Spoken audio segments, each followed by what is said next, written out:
another setup is from the drag position.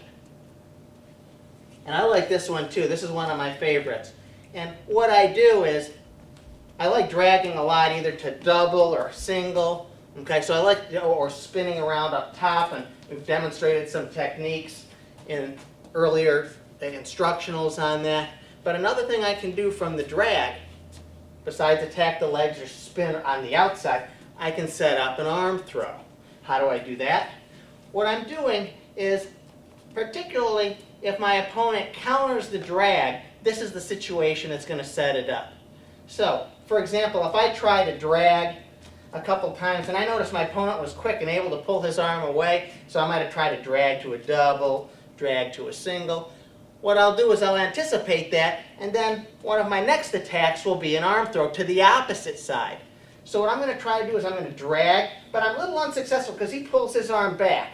Now I want you to notice something. If I drag this arm on my opponent, okay, so my opponent's here, if he drags me, he's trying to pull my arm this way. Notice my shoulder, when he drags, tends to go forward. My opposite shoulder tends to go the opposite way. It goes towards the back. Okay? Now, when I counter, though, if I pull that drag away, there's a tendency not for me just to pull my arm, but also to pull my shoulder.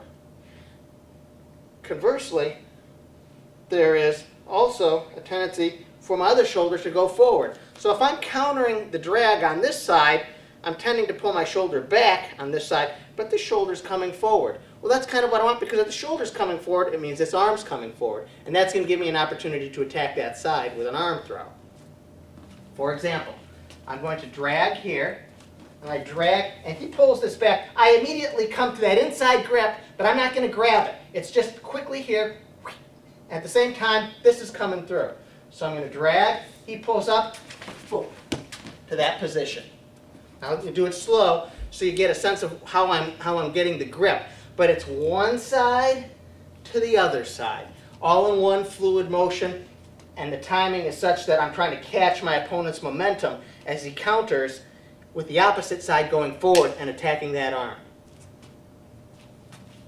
So I'm going to feign a drag on one side, I drag, he pulls this back, this inside hand is going to come in here, I'm going to begin my back step at the same time, and this arm comes through, and this hand is going to come on top of this hand, to here, okay?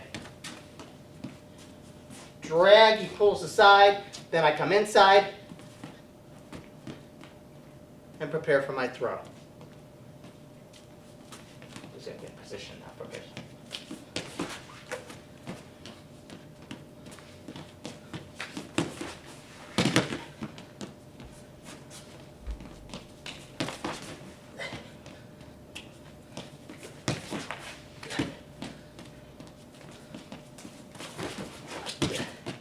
Now, most of us prefer and have greater proficiency on one side than another. I'm no different than anybody else in that regard. But a good drill, just to practice, on each side, and you really do need to have at least some proficiency on each side, is to drag, throw, back and forth. And that can help you develop this technique, particularly the hand coordination and timing, as well as the timing of your hand attacking your opponent's upper body and your back step. What do I mean by that? I can drag on this side here, and I come in, and I step out. Then I fake a drag on this side, come out. Come over here, fake, come out. And you can keep picking up the speed on that, so it just, from here, and then I come out again.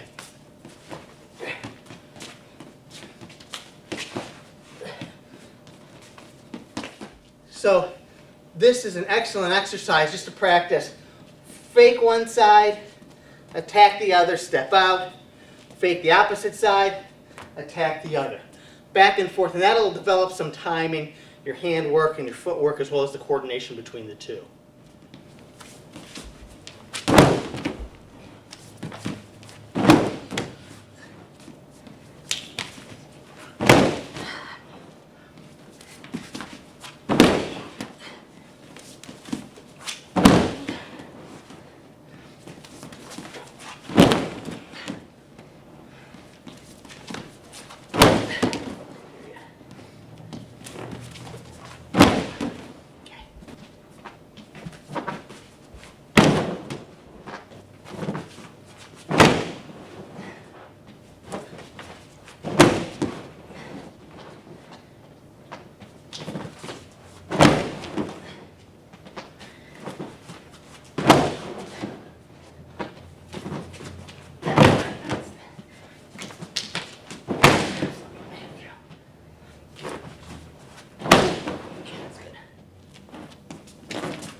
Now, let me refine this a little bit more for both of those type of attacks or preparations to get into an arm throw.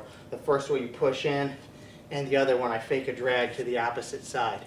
Now, the notion I'm going to try to get across is when I, say for the first setup, as I push in here, I want to keep my movement economical. I want to keep this shoulder, the closer I can keep this shoulder here right from the get-go, the quicker I'm going to get in.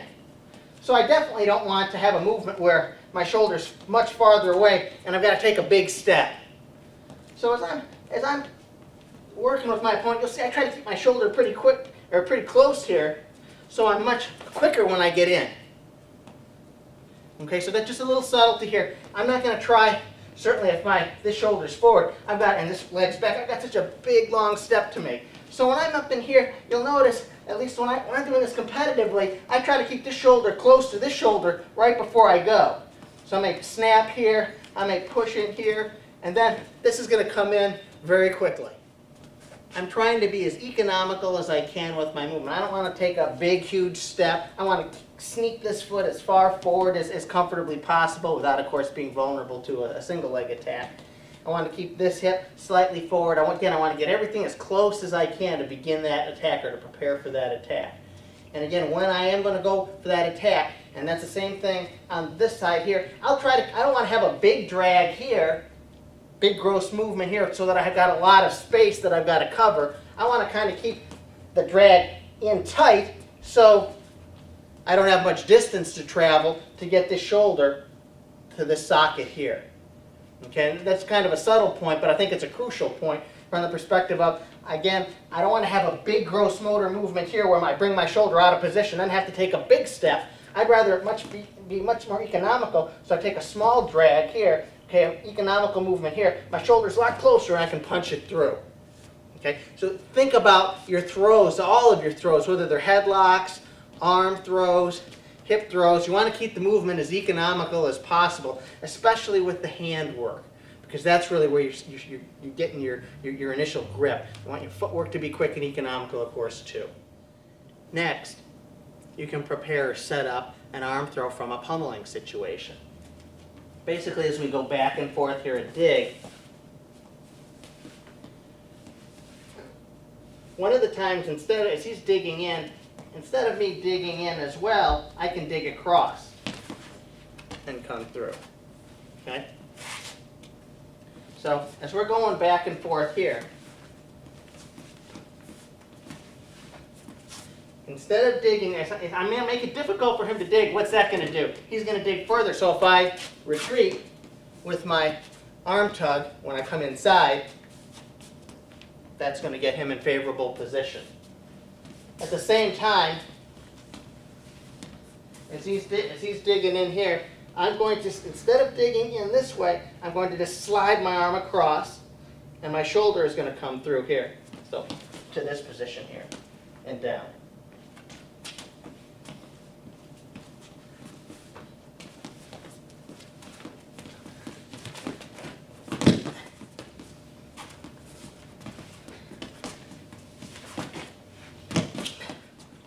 As I cross, again, the arm and shoulder make contact as I'm backstepping.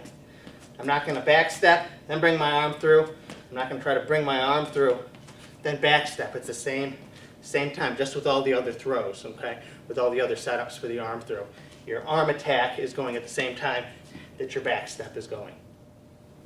Now, one thing to kind of keep in mind, frequently when I'm pummeling, as I'm digging my right arm in, my right foot is going forward. And I do that specifically because that's an easy transition into my arm throw. So if I'm digging my left arm in and I'm hoping to attack this side over here, that's an easy transition. So doing arm throws or hip throws from pummeling position, the arm that's digging under in the underhook is also typically going to be on the same side as the leg that's coming forward. That's in contradistinction to, if I'm going to try a throw from here, for example, I'm going to be leading the opposite leg. Okay? And we'll be going over some throws shortly to demonstrate that, but I just want you to keep in mind now that it depends what type of a throw. If you're doing a back step throw, it's more advantageous to be stepping with the arm that you're digging the underhook on. Conversely, if I'm going to do sort of a leg blocking throw here, I'm going to step with the side that I'm going on the overhook on. Okay? So it makes a big difference in terms of whether your attack is going to be more a body lock type of attack, where you're going to attack the upper body and go around the arm, okay, or control the upper body in that way, or you're going to do your back step. The foot that goes forward may be different, so be aware of that. One other thing that helps with the throw is, as we're digging in here, right before I actually do the attack, if I can give him a tug to the side, that helps as well. Sometimes as I'm digging in, I dig, he's digging, I'll give him a quick tug this way, putting he's digging in on this side over here. And as he's digging in, I'm going to give this a tug here as I come through. So sometimes that's a way to prepare that attack and scoot him over a little closer to your hip.